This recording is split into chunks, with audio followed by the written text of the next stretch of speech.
Assalamualaikum warahmatullahi wabarakatuh. Alhamdulillahirabbil alamin wa nasta'inu wa nastaghfiruh wa na'udzu billahi min shururi anfusina wa min sayyi'ati a'malina. Pertama-tama mari kita panjatkan puji dan syukur beserta kehadiran Allah kita lupa salawat serta salam semoga terima curahkan kepada Nabi kita Nabi Muhammad sallallahu alaihi wasallam. Perkenalkan, nama saya Muhammad Yusuf Maulana Hambali. Di sini saya sebagai pembuatan model adani mata kuliah arsitektur komputer.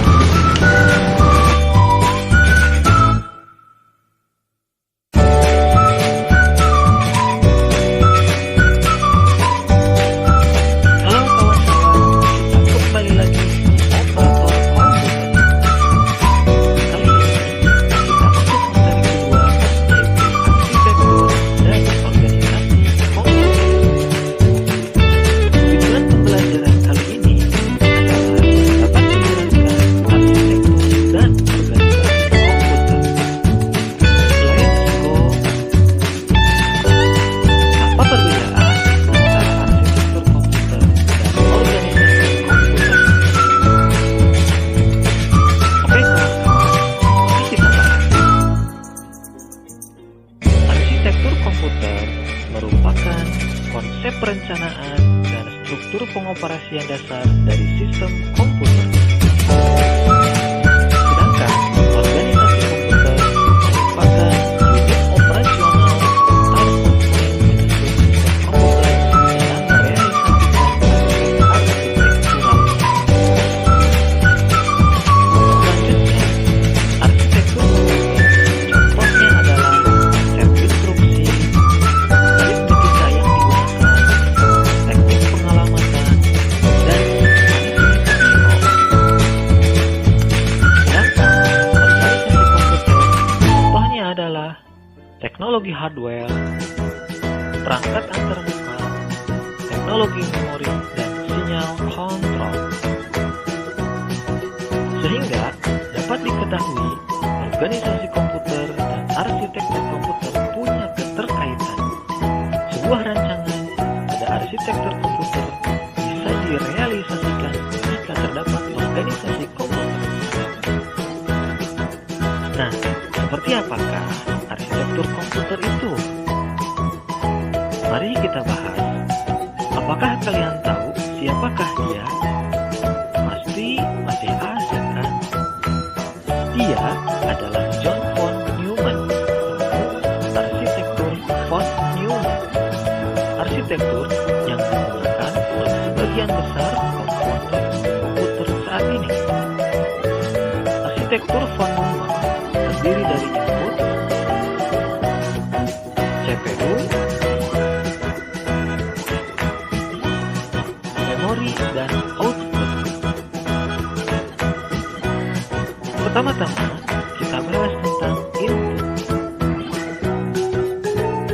Input bertugas memasukkan data ke dalam CPU untuk diolah menjadi informasi. Misalnya, keyboard yang diketik untuk memasukkan data ke CPU. Kedua adalah bagian dari CPU. CPU, data yang masuk dalam CPU akan diproses dalam prosesor. Data yang dimasukkan dalam prosesor ini akan diolah menjadi informasi. Ada dua bagian pada CPU, yaitu control unit dan arithmetic logical unit. Control unit berfungsi untuk mengatur semua peralatan yang ada pada sistem komputer, baik itu hard disk, RAM, mouse, keyboard, bahkan monitor. Kontrol unit ini mengatur kapan CPU menerima data dari perangkat input, seperti keyboard mengirimkan data pada CPU. Kontrol unit ini menentukan layak tidaknya data diproses. Dan kontrol unit ini juga mengatur kapan data yang diterima dari perangkat input kemudian diolah. Serta kontrol unit ini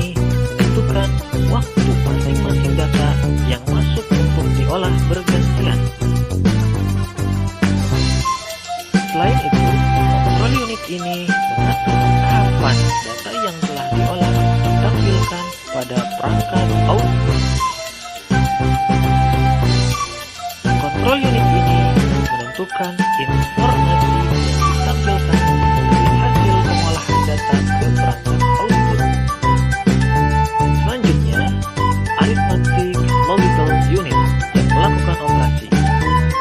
Perhitungan aritmatika dan logika. Perhitungannya menggunakan kode biner pada gambar di samping. Masuk ke pembahasan memori. Memori ini merupakan penyimpanan data pada sistem komputer seperti RAM dan ROM. RAM atau yang disebut random access memory berfungsi sebagai tempat penyimpanan sementara data komputer yang sedang berjalan, sehingga data yang disimpan akan hilang jika tidak dialiri arus listrik. ROM atau yang disebut read only memory yaitu memori yang menyimpan berbagai data yang ada pada komputer dan bersifat permanen, sehingga data tidak mudah hilang atau berubah walaupun aliran listrik dimatikan. Dan terakhir, kita bahas tentang output. Output ini menampilkan hasil pengolahan data kepada pengguna. Misalnya, data teks yang diproses oleh CPU informasi yang ditampilkan melalui monitor. Demikianlah penjelasan mengenai bagian-bagian dari arsitektur von Neumann dan cara kerja komputer dengan menggunakan arsitektur von Neumann. Materi lengkap pembahasan ini tugas materi 2 merupakan video yang bisa dilihat pada deskripsi di bawah. Jangan lupa like, comment, supaya video ini dapat bermanfaat. Selamat belajar.